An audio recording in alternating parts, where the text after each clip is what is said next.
ఎంత కమ్మటి వాసన వస్తుందో. ఈ జున్ను తీసుకెళ్లి మా బావకిస్తాను.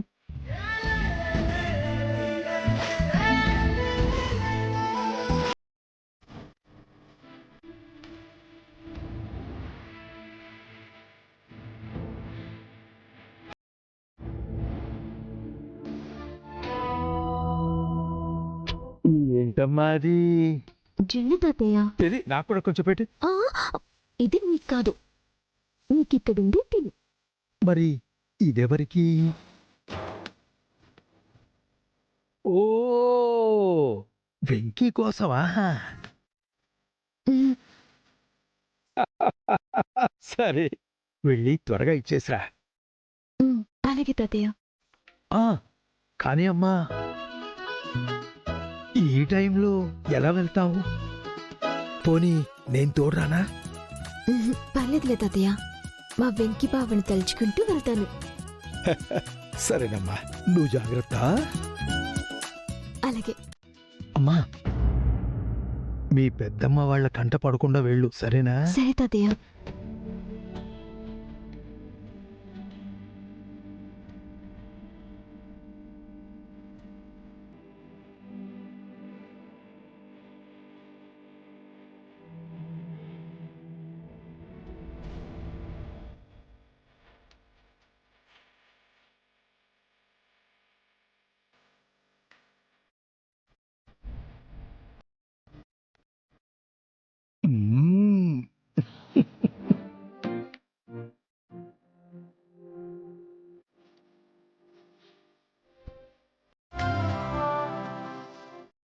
విద్యా, విద్యా,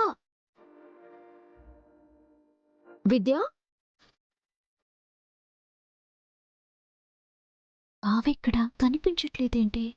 హలో పద్దు మేడం, మేమిక్కడున్నాం.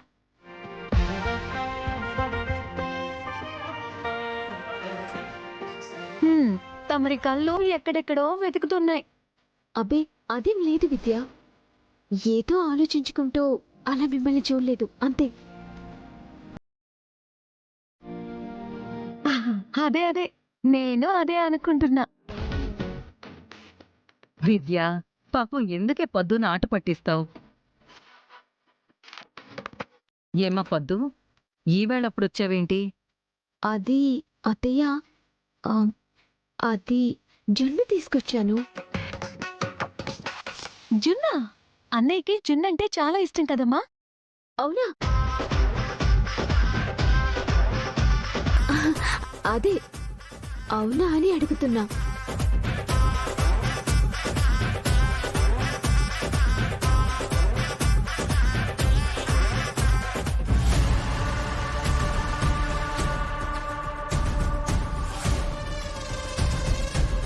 రేయ్, ఇంట్లో వాళ్ళు మాట్లాడుకుంటున్నారు, మనం మెల్లగా లోపలికి వెళ్తాం. పద. సరే పద్మ బాబు, పదండి.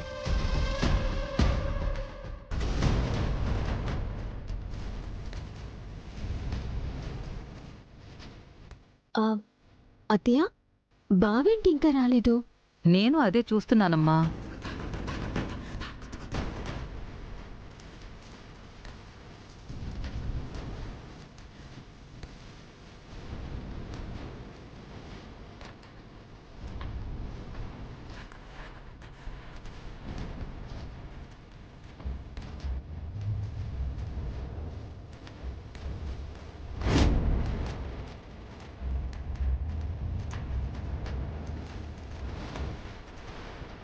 మెల్లగా.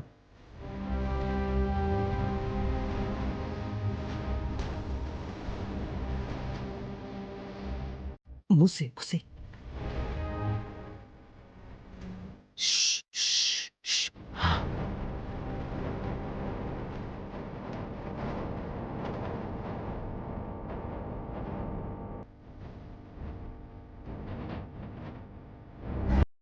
అదిగో అన్నయ్య వచ్చేసాడు. పద్దు గారు, మీరేంటి ఈ టైంలో ఇలా? అన్నయ్య, పద్దు నీకిష్టమైన జున్న తీసుకునొచ్చింది.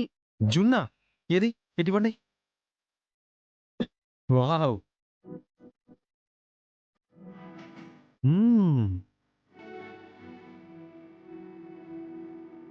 పద్దు గారు, జున్ను కేక పెట్టించేశారండి. టేస్ట్ అద్దిరిపోయింది. మనసు పెట్టి చాలా ఇష్టంగా చేసినట్టుందన్నయ్య. పద్దుగారు ఏం పని చేసినా మనసు పెట్టి ఇష్టంగా చేస్తారు విద్య. నువ్వు పద్దుని బాగా అర్థం చేసుకున్నట్టున్నావు అన్నయ్య. పద్దుగారు కూర్చోండి, భోంచేదురు గాని. లేదండి, నేను వెళ్ళాలి. మళ్ళీ ఆలస్యం అవుతుంది కదా. అవును నాన్న. పద్దు ఇంట్లో పరిస్థితి తెలిసిందే కదా. నువ్వే తనని జాగ్రత్తగా ఇంటి దగ్గర దించేసిరా. అలాగే అమ్మా.